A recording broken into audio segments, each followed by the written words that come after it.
Hello, everyone. Welcome back to another episode of PODCAD. This week we have three amazing guests representing Ontario Place for All. We'd like to welcome Lisa, Monica, and Francesca to the podcast. And today we're going to talk about Ontario Place for All and a recent project I've been working on called Artists Drawing Attention to Ontario Place. How are you guys doing today?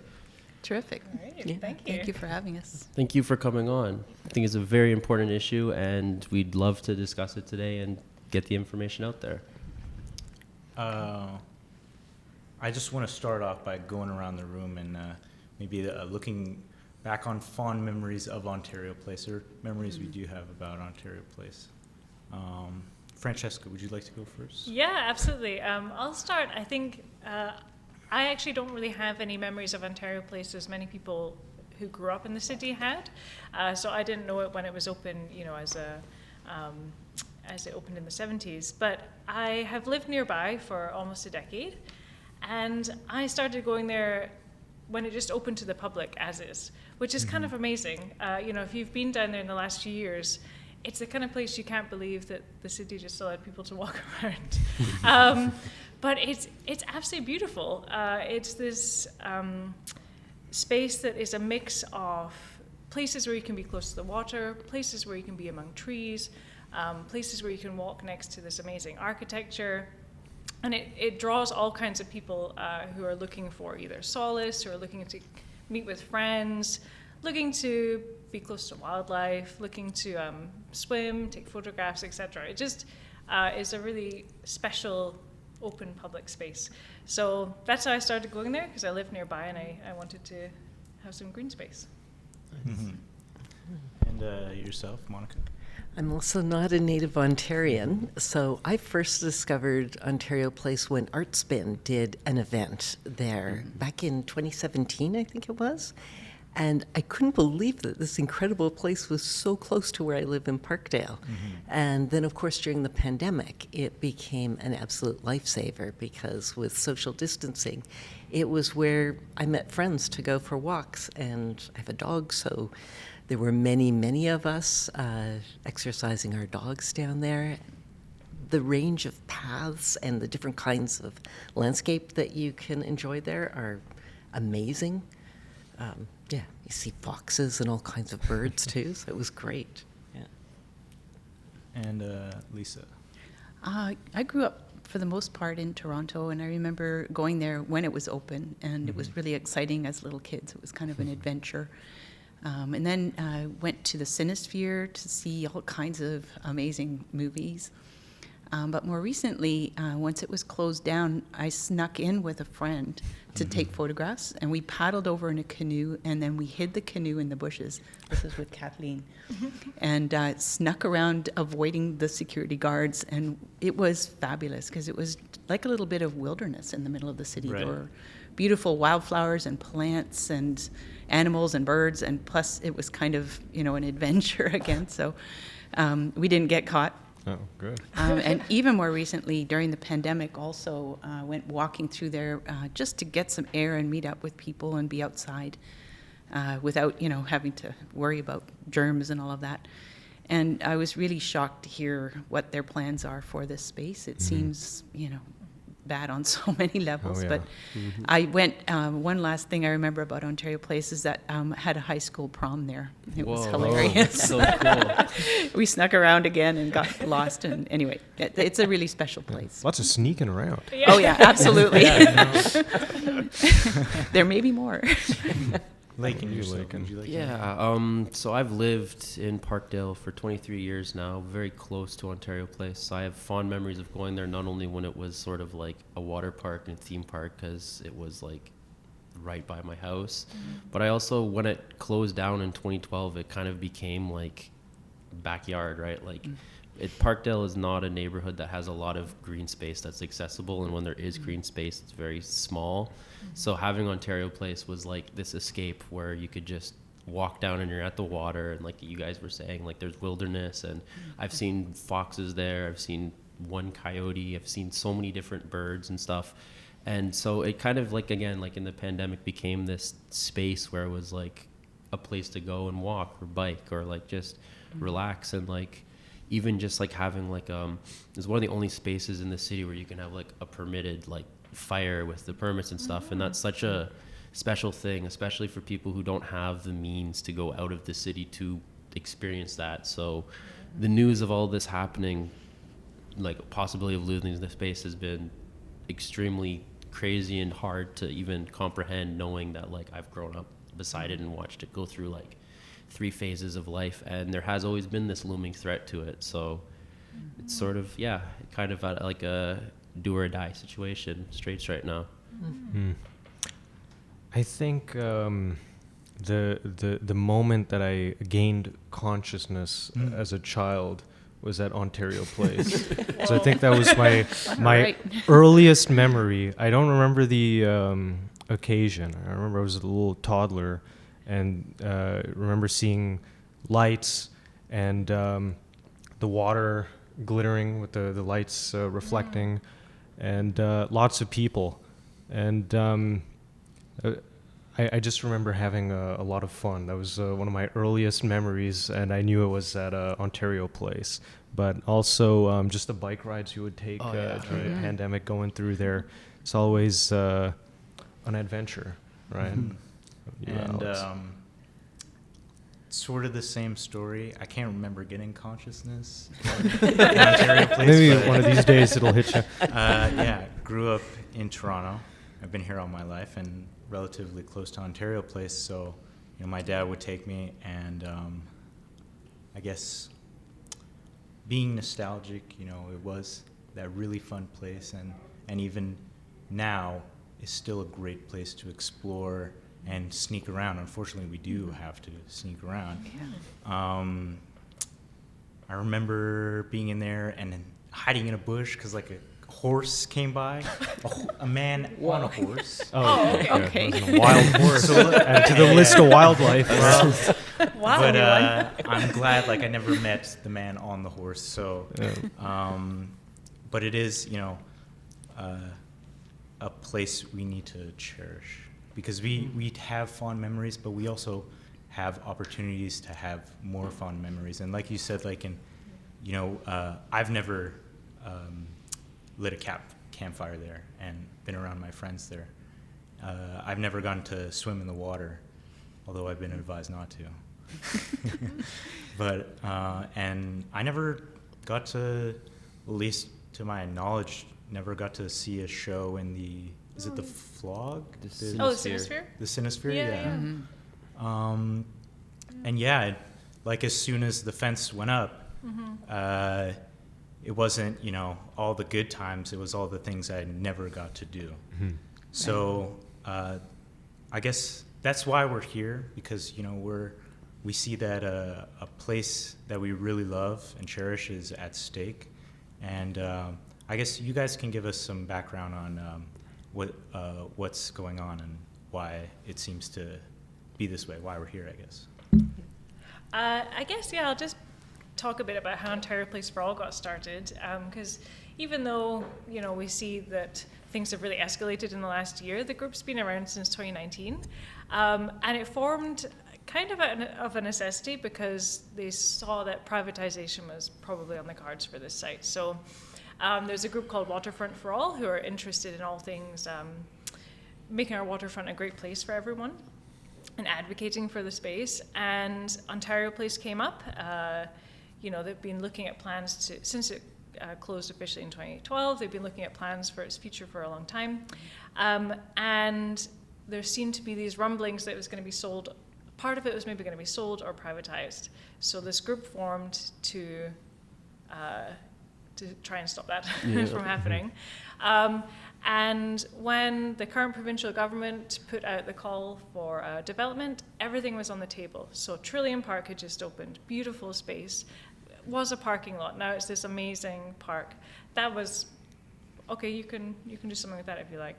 The Cinesphere was up for development. The pods, the whole site except Budweiser stage. So the group had their first campaign, and they asked people to help save some of these spaces, like Trillium and the architecture.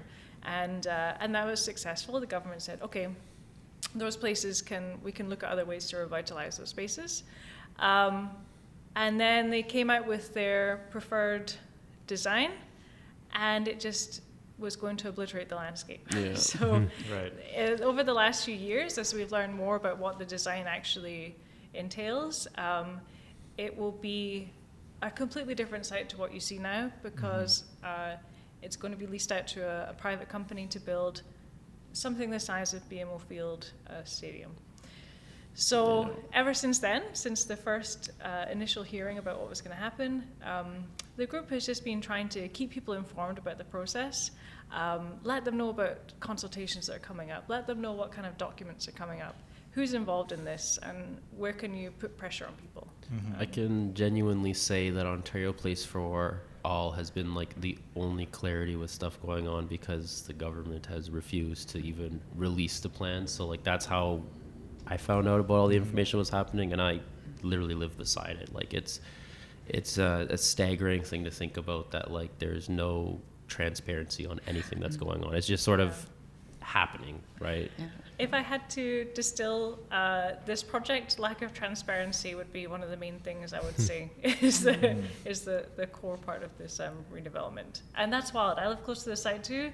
I wouldn't have even known what was going on. So I'm glad to hear that that's had some reach. That's good. I think it's like even like the thing where like people didn't know that something was like looming or happening until the walls went up, right? Like it just kind of like was like overnight they fenced everything off, and they're like, all right, you can't go here anymore. And then that's when people were like, whoa, what the heck is going on? Yeah. It's shocking. Yeah. I think it's exactly because of Ontario Place for All that we got started too. There was a rally back in October, I think, where the son of the landscape designer, Adrian Hoff, who's the son of Michael Hoff, he happened to be in town, and so he was one of the speakers in Moose Hollow on the West Island. Were you there too? I wasn't. No, I couldn't make it, unfortunately. But it was Me neither, but yeah. amazing, and just listening to this guy talk about his dad walking him around the site when it was like rubble, right? It was all infill before the trees and plants had started to grow, and describing to his son what was going to happen, how all these native trees from different parts of Ontario were going to be there, and how certain trees would block the waves and shelter the beach for swimmers, and create water would be visible from every single part of the island, and that it would naturalize and not feel like a park, but feel like a wilderness once it was complete. And he's talking, and we're standing there in this place where this has happened, where the trees are now like 50 meters tall. I hadn't known any of this. Yeah. And then to hear that that was all going to be leveled, like the spa is supposed to be the footprint of the whole of island. Yeah, the whole island. West Island. It's terrifying. I think it's also like the thing for me was always so cool, even when I was younger and still to this day, is like turning that corner on the lakeshore, and then there's just this wall of like evergreen trees and stuff. Like you don't genuinely see that density in a city, right? Like it's even like a thing, like I think for like when the planes, like the way that they take off there and stuff, you're getting this like introduction to this space that shouldn't exist in a city, and to just like have no consideration for that and just get rid of it is to not value preposterous it to think about. It shouldn't, except as a but it commodity. should. Right. And to like think about the size of BMO Field, just completely wiping out all the wildlife and nature there. That, as you said, was not a natural. It was, Ontario Place was grown from the ground up, and to completely get rid of it because it's to say it's not valuable. What's, how can you place a value on a spa or the glass structure that they're trying to create over this, almost like it's a forest pretty much there. And to say it's not valuable, it's like saying that,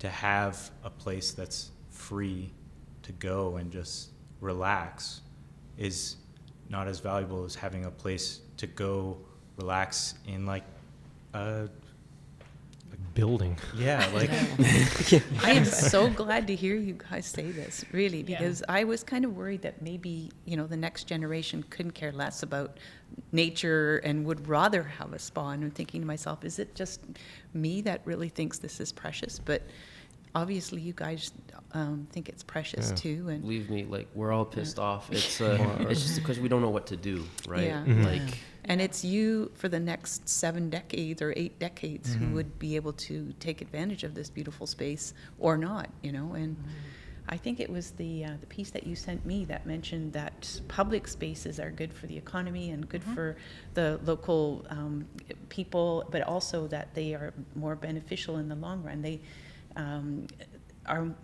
They serve a more diverse community and for a longer period of time. And I thought, wow, that's it in a nutshell.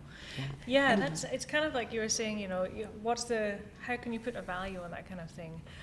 But for the people who that does evidently matter to, you could argue that the economics of having a free, public, like high quality, barrier-free space for people to just be, they don't have to pay to be anywhere, is so much more valuable for everyone than having somewhere that you have to, for a start, pay to access and also has taken over public land. for 99 years. For a century. And we don't know the details because they won't tell us. Yeah. There's something very sketchy about that.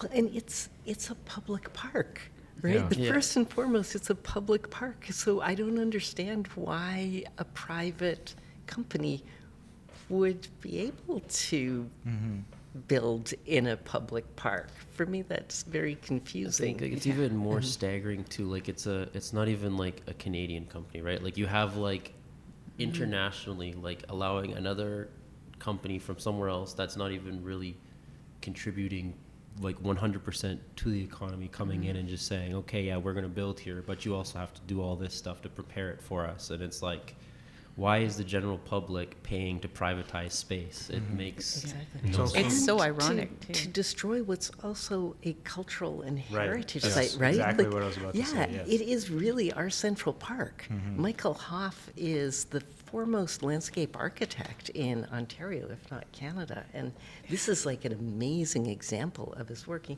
You don't have to know that to like love Ontario Place, but it's not just any space. I think Cinesphere too, that's the first like permanent IMAX in the world, and that's from Ontario, which is super cool. And we're going to lose that too because it's being wrapped into whatever the Science Centre plans are, which is a whole other aspect to this. And there's a huge terrible colony of swallows that make that space home. That's right, yeah. It's taken years for them to build all of their little nests, and that's all going to be gone. I think it's just going to be devastated. Yeah, the Cinesphere is, the building is staying, but the whole, but we're losing a really amazing theater. Yeah. And because of extremely short-sighted and plan to move the Science Centre down. I think it's like another thing too recently with phase 2, which was just like come to light recently as well. Is like, I think part of what made the Cinesphere so amazing is that it's surrounded by water, right? Yeah. And now with this new phase, they're trying to infill that whole section of the lake. So now it's like, what makes it then identifiable and special? Fill a Yeah. lake No, Yeah. like for a parking lot. And Yeah. yet on the hoarding, they have wetlands and Yeah. forest, and it's just so completely false and unnecessary. The idea of wellness being indoors with potted palm trees and chlorinated water, I find that offensive. Yeah. Yeah. I think you brought up this phase 2 plan that we saw this week, and I find it, again, it just sort of represents this whole project. Why are we finding out about these plans through Freedom of Information requests? Because we were all at public consultations, invited to share feedback, but in the background, obviously, there was this document we didn't know about, and now we're learning about it 2 years later. So it's why is that how you're communicating with the public? Because they have had to search for documents. Yeah, it's almost like it's not a openness. It's more like a try and hide it, and if we get caught, then go, oh, sorry, yeah, we messed up. But I don't know how much longer like you can do that until it just becomes like blatantly obvious to everyone that you're like, there's a ruse going on. You're not saying what you're doing. Like it's And It's if crazy. they start cutting trees down, the trees are going to not be able to grow back.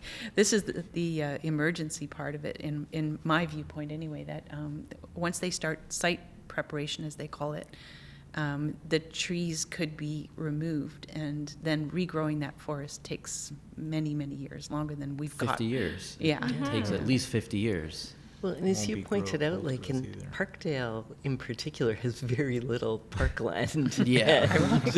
Ironically. Irony, yeah.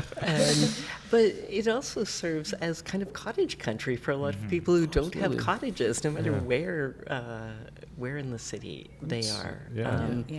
And the trees, you know, regardless of whether you can make it to Ontario Place or not, those trees are working overtime to clean the air for us all the time. There are a lot of highways there, the Lakeshore, the Gardner. So those trees are actually working hard for free for the benefit of everyone and for the wildlife and birds that they host too.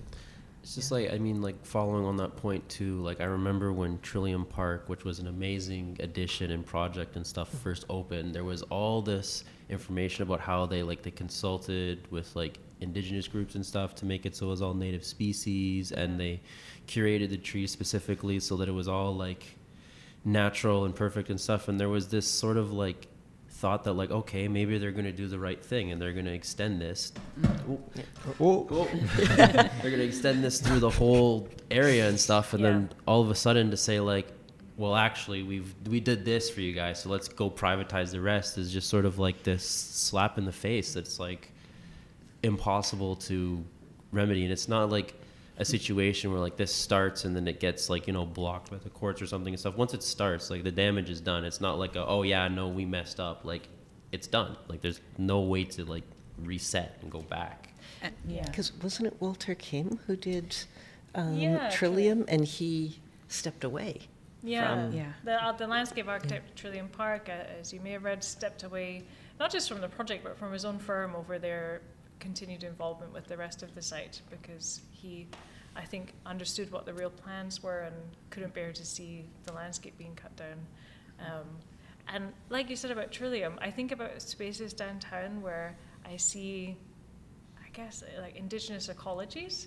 And, you know, there they have this plant identifier. You can go around. Every plant is recognized in English, but also in Anishinaabe, and you can look up what the traditional uses are. Or it's amazing.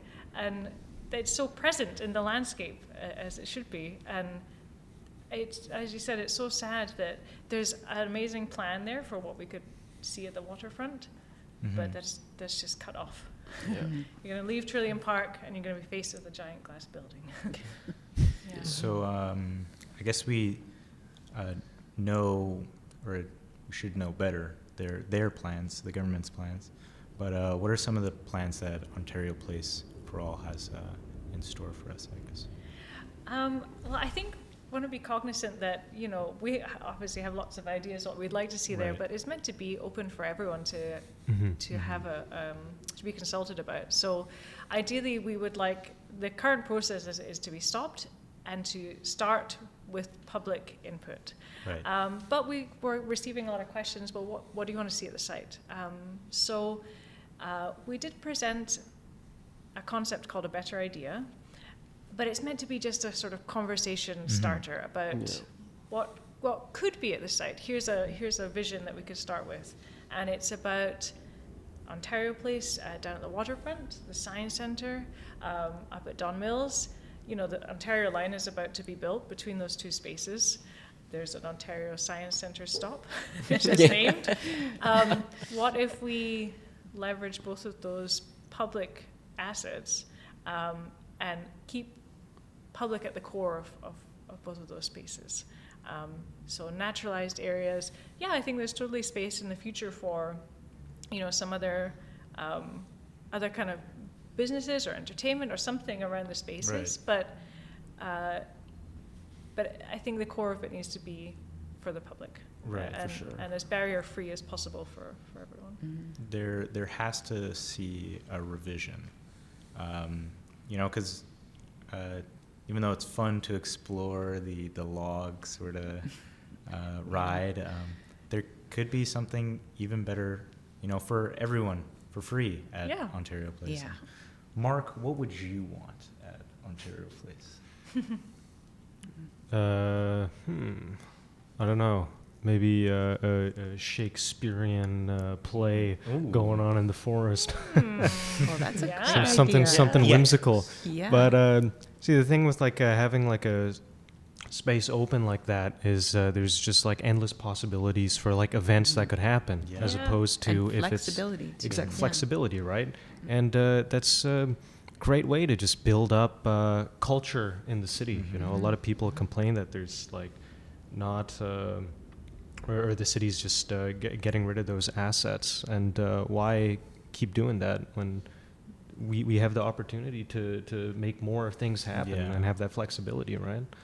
Yeah. And it's not a radical idea either. I think a lot of big cities around the world, it's happening as we speak. They value their waterfront. They make it something public, and also a place where people who visit the city will want to go. And it enhances not just the experience of the local people, but all the people visiting from the rest of the province and the rest of the country and the world.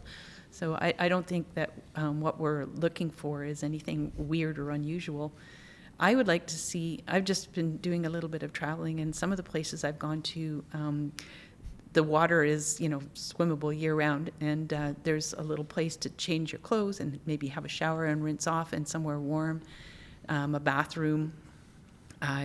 It's so that the swimmers would have the facilities, because people swim there all year round. They've just had to move their swimming to another location because it's now shut down. But they're very active. There's a large group of people who are really into cold water swimming and open water swimming. It's beautiful. And the water is really clean on that side of the island. Where they propose to put the beach is right by a sewer outlet. So, the writing's on the wall. They don't care. On And, infield land, like it's not even like it. There, it's. I think it's a crazy thing to try to convince people that like we need all the land that's already there, so we're going to build more public land by filling in the lake, which is just. I mean, greedy. I don't understand. Like, I don't get how you can get away with something like that. And I think it also like it comes back to like, we love to say as a city, like our like motto is that we're like a city within a park, and then you're gonna go and obliterate the thing that makes That's a really good point. that Yeah. possible, Yeah. right? Absolutely. Like to go back to your point of like this connectivity between like the Ontario Science Centre and Ontario Place, there's amazing opportunities that you have that it is literally a connection from like a natural river and stuff down to the lake. Like you're literally following that Yeah. path. So it's a strange thing to think there's- about. There's also, I think it was Walter Kame too, who was talking about Boston's Emerald Necklace, which is an interconnected set of green spaces of parks, and that's what his vision was for the waterfront. That Trillium Park would then lead through to the West Island and Humber, and so that you could cycle the entire waterfront, the entire urban waterfront through parkland. And I mean, that seems like a fantastic idea. And I think that was like, I remember when the Pan Am Games were happening in 2015, there was initial plans to do that, like down through the Leslie Spit and then across the lake and then up. And obviously, like there's all the development going on at Cherry Beach and sort of down in there now too. And they're opening up all that ecological space there and stuff. But I think it's a preposterous thing to just say like, oh yeah, we're putting green space here, so don't worry about it there, when it is sort of like it's an ecosystem, right? Like it is interconnected Exactly. and laced into itself. Like it is a migratory path. And I don't know, we're at a point right now where we're sitting on this like amazing piece of public land that is vital to not only like the humans living in the city, but all the ecology too. So it's weird. It's Yeah. really weird. I remember being down there one evening, and there was a group of architecture students, I think looking at the pods, the Cinesphere, and then everyone was suddenly just not listening to the person who was talking to them because there was a beaver, and it was like it was walking really close to us, like just here, because there's a nice they're there every year, they flourish there, and that was suddenly the most important thing, and it made me think. I walk there a lot. I'm kind of used to seeing them, but it is so special that you can go somewhere and see something I don't know, these amazing animals that have such a special place in our landscape. And that's right downtown. And that, for many people, they've never seen one before. That is so cool. It was like, we're in an urban setting. We have a beaver there. There's a mink running along the shoreline behind us. There's a fox over there. There's hundreds, like thousands of swallows above us in summer. I mean, as you mentioned, the cliff swallows, that's one of the biggest groups of cliff swallows, maybe, definitely in the GTA, maybe in all of Ontario. It's spectacular. And it's such a small ecosystem, but it obviously supports an incredible amount of wildlife. Thriving, yeah. And imagine telling someone, if you get off like Union Station, 20 minutes, you can be in that kind of environment. So those creating those connections closer to nature, what an opportunity right there. And I think that goes back to a point that was made earlier too, with like, they want to basically remove the Ontario Science Center from where it is now, which is already in like an amazing like ecological space too, and it's a beautiful building. Like it's like one of the last pieces of like brutalist architecture in the city that is just like, you walk in there and you're like, holy shit, down the hill. Eco-brutalist. Yeah. I'm like, for me, I'm not opposed to building a science center down in the space and the pods and stuff, but I'm opposed to the fact that to do so you have to remove the space that's already existing. Like, I don't see why there's not enough thought to be like, why don't we invest in another space to extend that? You're literally building transit that you can get up there in 20, 25 minutes. What is the amazing possibilities to be like, okay, you're up here, but if you want to go experience like science with the water, which is there, you're in another space in 20 minutes. And it's just crazy, like, to like retrofit those buildings and, put a science center in there too, like an extension of that. That would be humongous for the economy. Like, that's crazy big, because what other cities are doing that? What other cities have the space to say like, yes, we've got multiple facilities dedicated to educating people on science, right? I mean, like in the theater there on Ontario Place, I remember like watching so many interesting documentaries on nature. That was one of my first like 3D movie experiences. No glasses needed either. It was just like amazing. I just remember. I remember just like walking up to get in there and just like, oh my God, everywhere you look, it's just really beautiful. And like with the science center, one of my fondest memories was going there as a kid. And for some reason, just like in the parking lot, there was a ton of caterpillars just everywhere. And I thought that was fantastic. Just like seeing like a beaver, right? You just kind of stop and you're just like, whoa. Totally. It's one of those moments. I think a lot of young people need those moments, like you mentioned that you were surprised that like people of our generation have interest in these types of things. It's because we're so glued to technology that we want something different. We want access to spaces where we can have these moments where we feel connected with the land, right? Right. Yeah. And especially, why we saw so many people go out there during the pandemic. Yeah. It was too much screen time.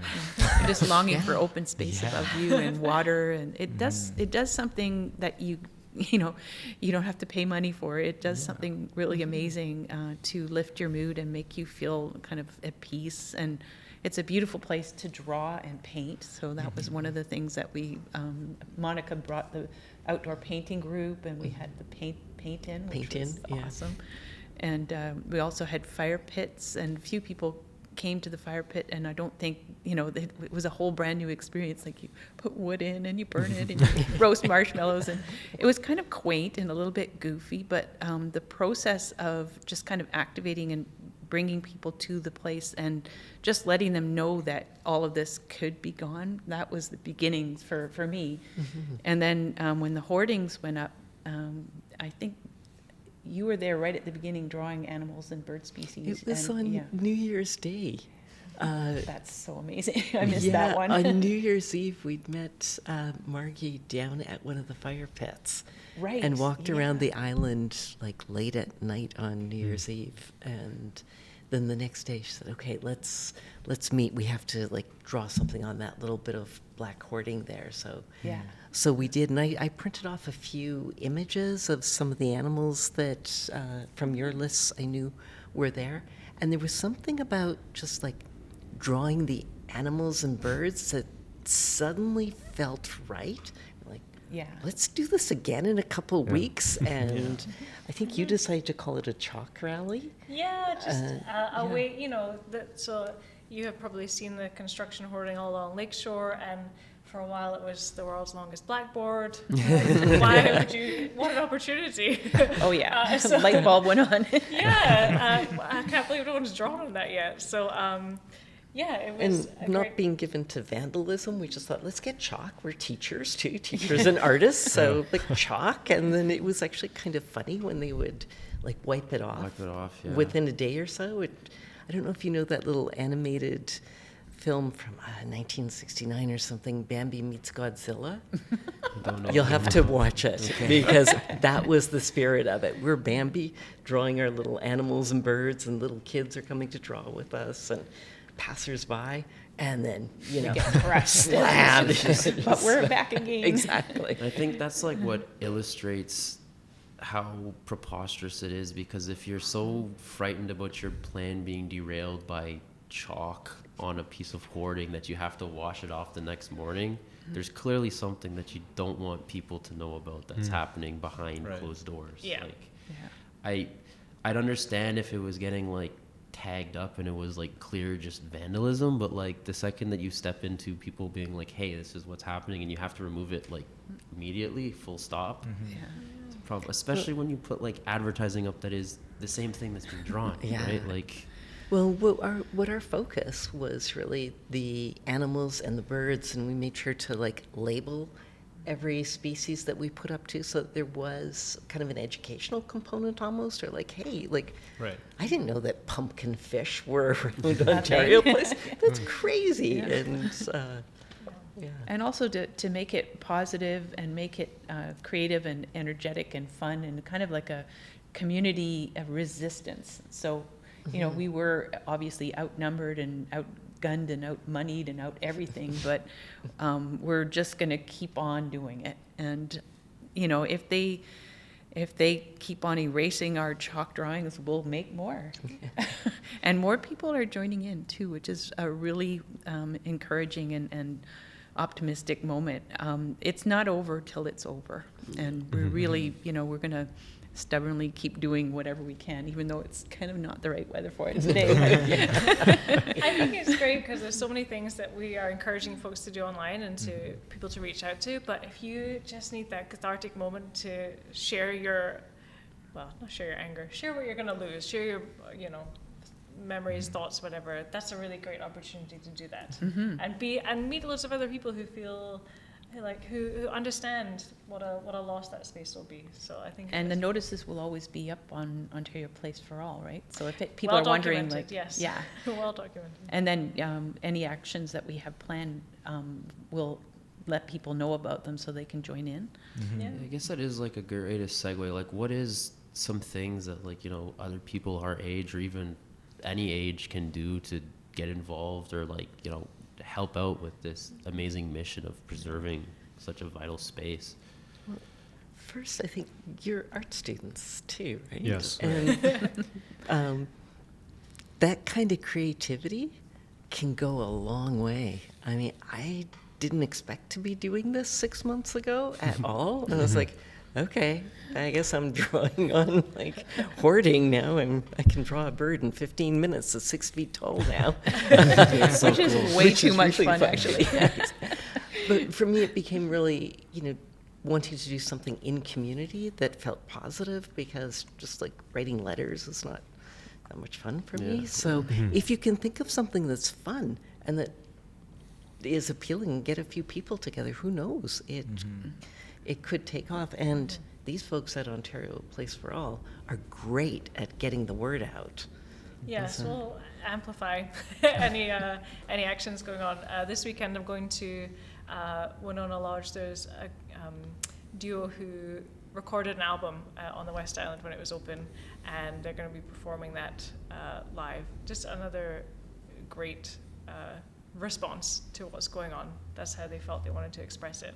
And at Ontario Place for All website, you can take action by, the biggest thing is putting pressure on MPPs, the province. Yeah. That is ultimately who's going to make this decision. So there's pre-written letters you can sign to the Premier, to MPPs, to the Minister of Infrastructure. All those letters go to their inboxes. The more they can see, the more they see that people don't like this plan. And then we also have a boycott the spa company, who seem convinced that this is something we've all been asking for and we all have embraced their plan. So we have a letter to their CEO you can sign, let them know how people feel. But yeah, it's easier to have I think a letter pre-written, so it's quick to sign, quick to share, something like that. Yeah. It's funny, like when you mention like the spa, because whenever I need like a good chuckle, I just go into their comment section and just read all their like tone deaf responses, and I'm like who the fuck do you guys think you are? Like, you're not. And there's fooling more anyone. and more of them now. There was Yes. like a dozen of us just firing away, and now there's 150 or 200. It's great. It's building. But pressure works. I mean, Right. we were asking TIFF to reconsider their involvement, and they've put a pause on that relationship with Thermo, the company. So the more people that speak out, there is an impact. Right. It does work. And I think with this provincial government, over the last 2 years, we've never seen so many rollbacks of things that they said they would do. Right. So, Yeah. it can still happen. I feel the hope.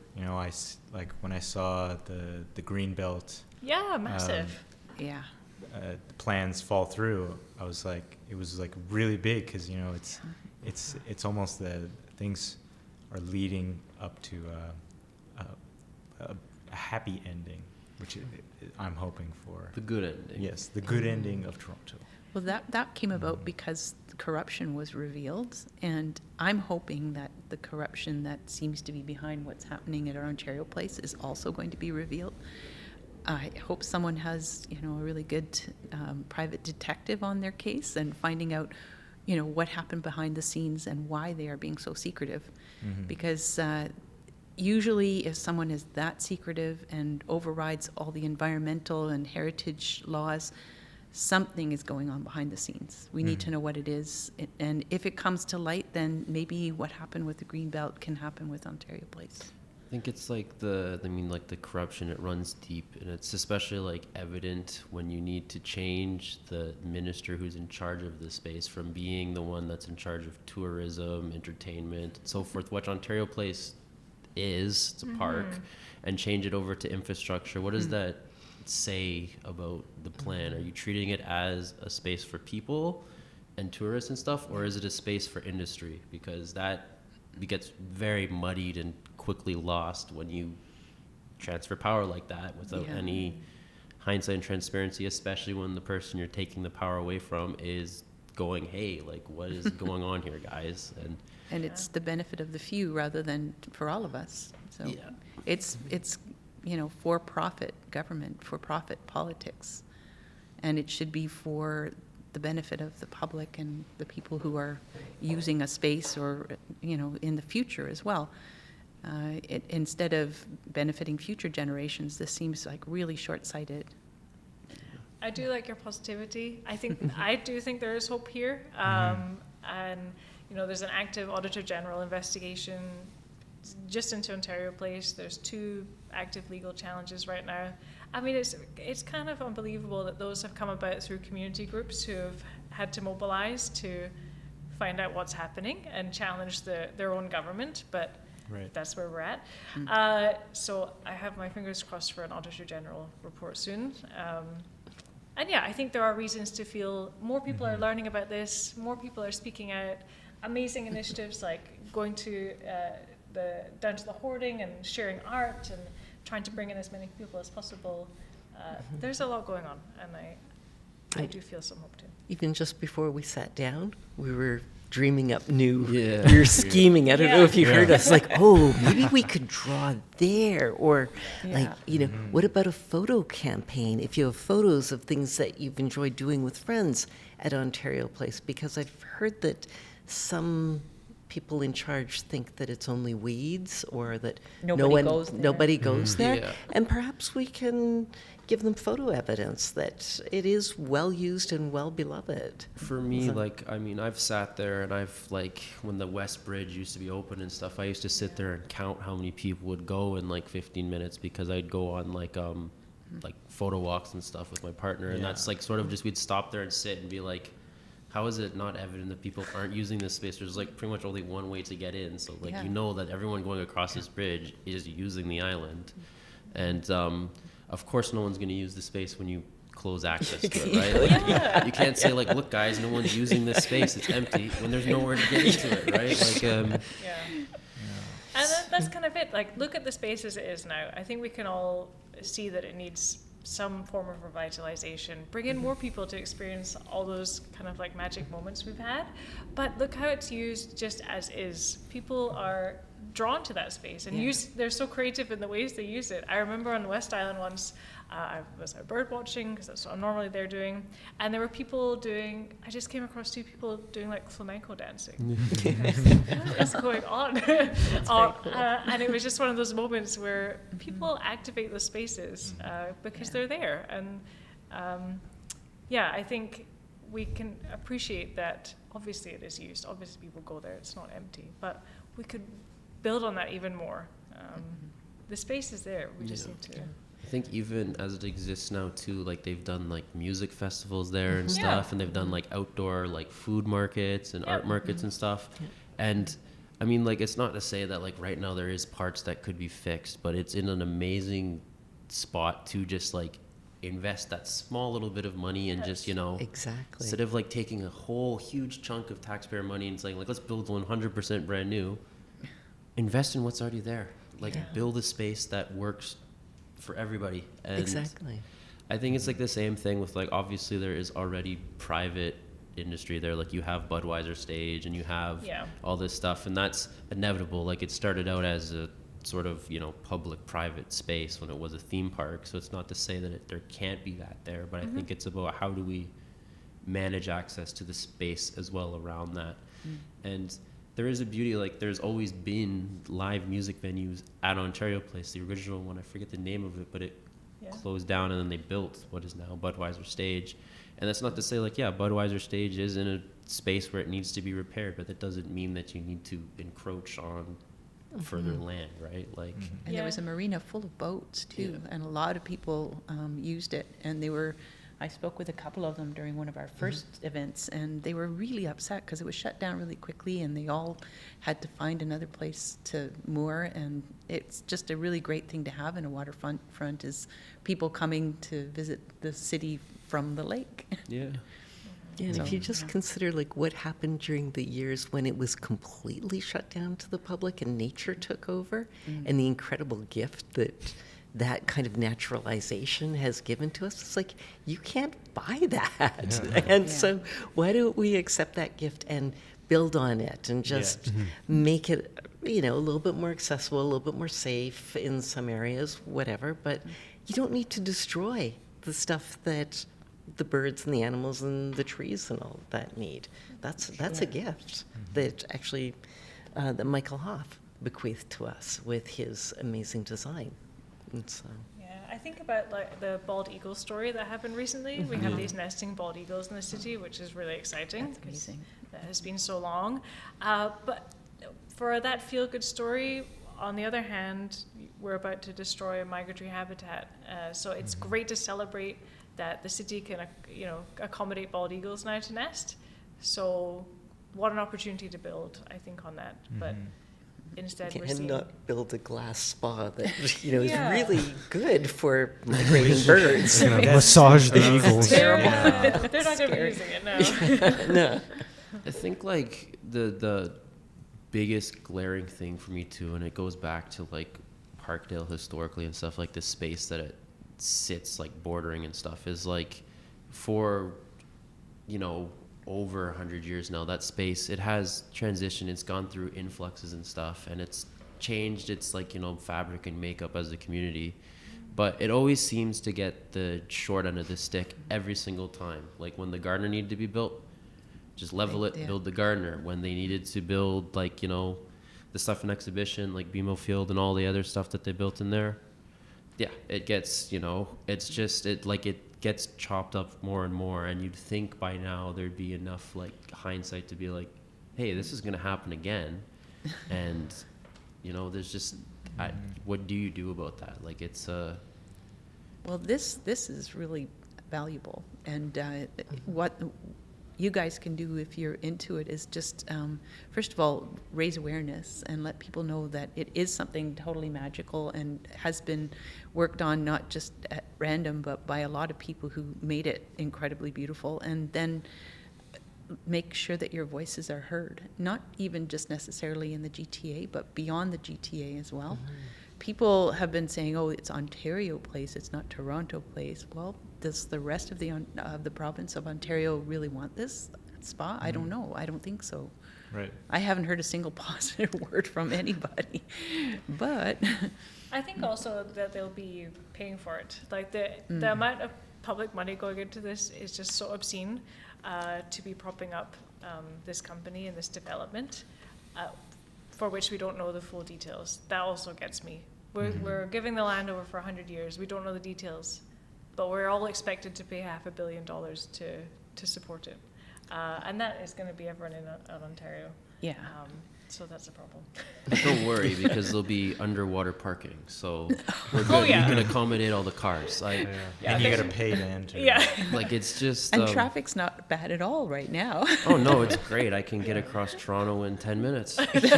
Said nobody ever. No. I think, Yeah. like, especially, like, you know, I mean, the other thing too, and it goes back to like the Ontario line. There was this plan to invest in public transport and stuff, and then you're still like, yeah, but let's make the means for like hundreds more cars to just spill into the Yeah. Yeah. downtown, like just outside the downtown. It shows core. such a lack of vision for what's really happening in the world, which is that our natural environment is shrinking, and it's becoming more and more difficult to, just get oxygen in the air, basically.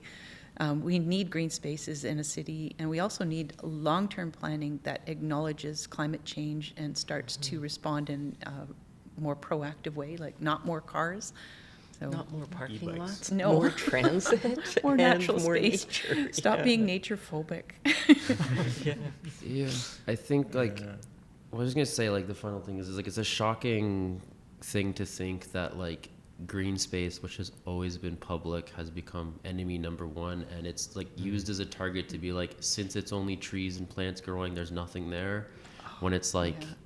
I don't know, like go outside and experience it. Touch and maybe you'll grass. see. Literally, like touch Yes. grass, stop. Yes. Get grounded. Yeah.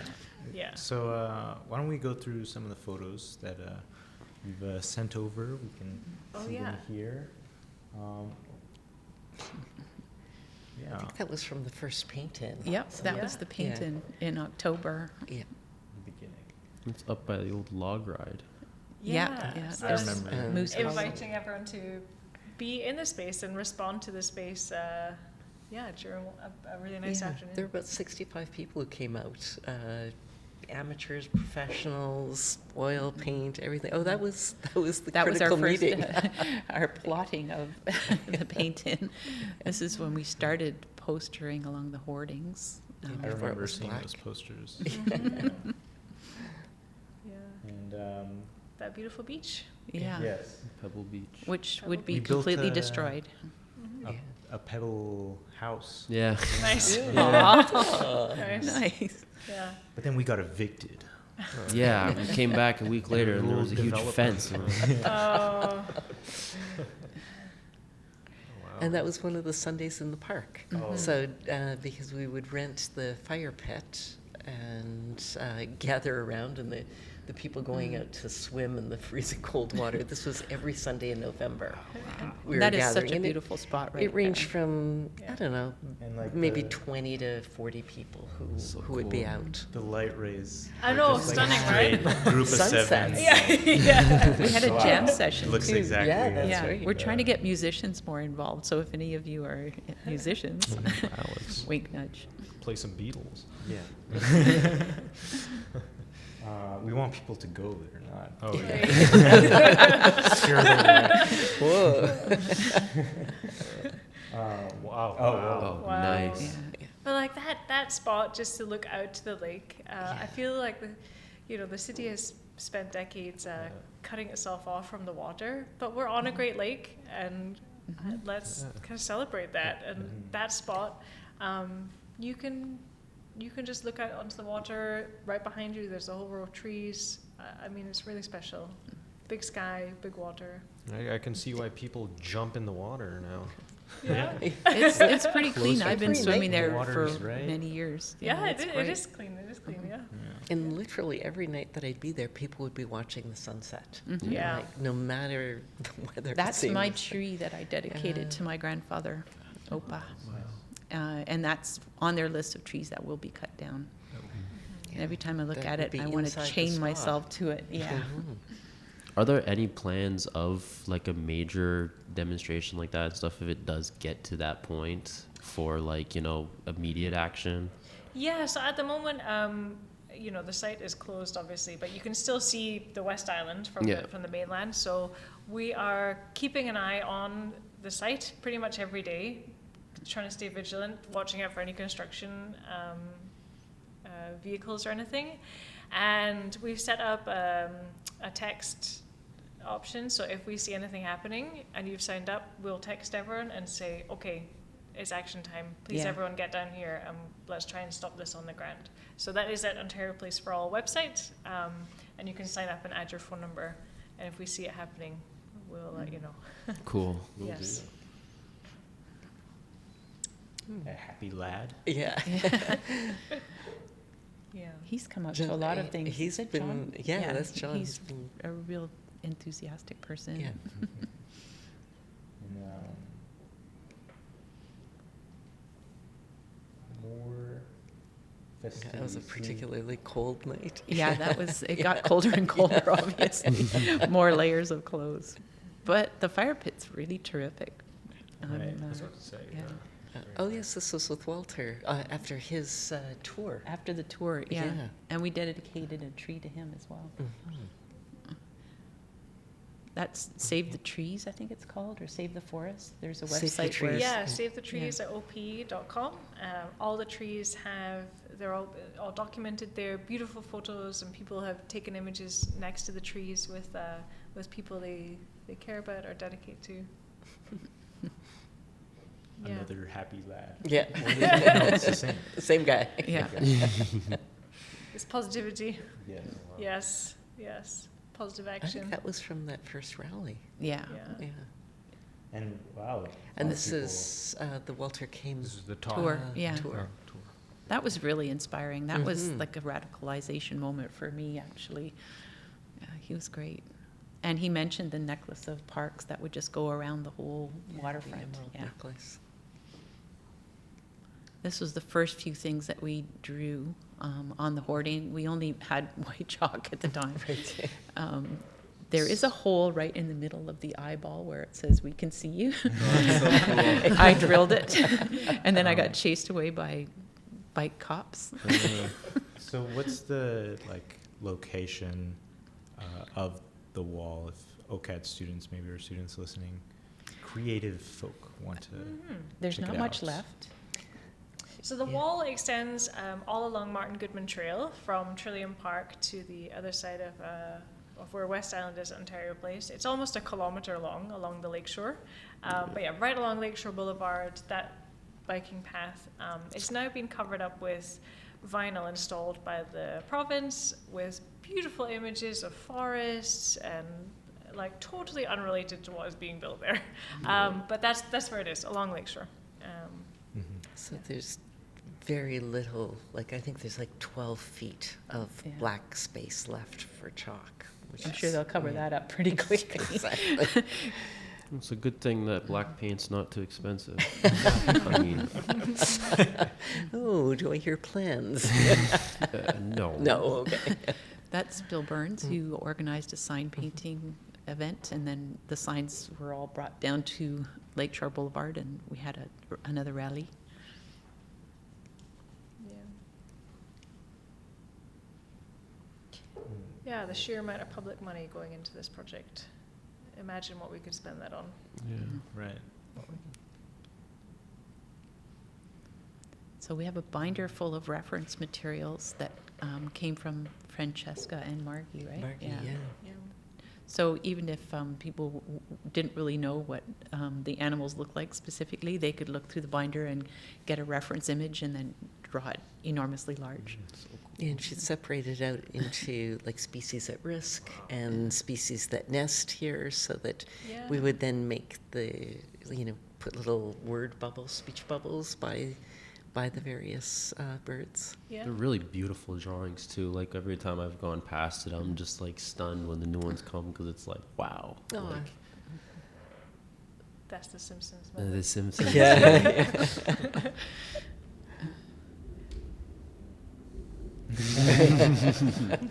It's like Banksy. Yeah. Yeah, there's loads of bats there. Mhm. There are tons of bats. Yeah, that's true. Just things you don't get to realize or experience for yourself, at least in my experience, like how much wildlife is there. Yeah. Mm. Yeah. It's incredible.